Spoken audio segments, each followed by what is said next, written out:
numara terse geçerken 6 numara STT bir girdap gibi döndürerek aynı yıldız yıldızlarınızda.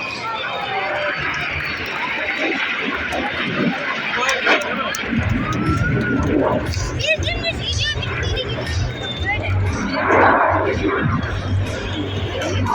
En sonunda şu anda selam. İzmir semalarında bütün pilotların gözleri çizgilerinde liderin uçağına yapacağı en ufak kumanda hareketini aynı anda kendi uçaklarını durduruyorlar. Birazdan liderlerinin talimatıyla aynı anda onu kaldırıp yıldızlarımız aynı zamanda kol yerlerini değiştirirken Çorlu'ya giderek daha yaklaşıyorlar. Güç tuzlarınızda, gölge altında al bayrağımızın renkleriyle al bayrağımızın semaya tutuyor.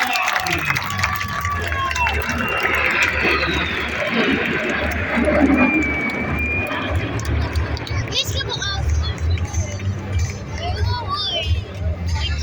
Onlar asil Türk bayrağını en yükseğe taşıyan Türk yıldızı.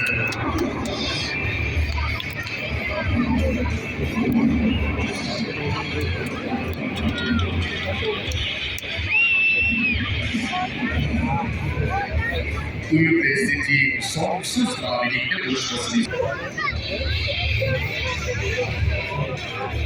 kıymetli misafirlerimiz, uçaklarımızın arasındaki mesafeye bir bakar mısınız? İşte Türk askerinin eşsiz cesareti, eşsiz yeteneği.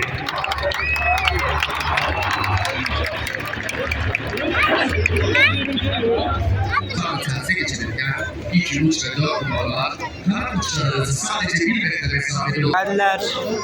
Çivilerimiz terse geçiyor şimdi.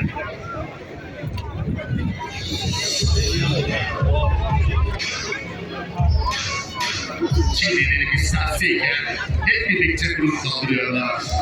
Neresinden bakarsanız bakın. Ay yıldız.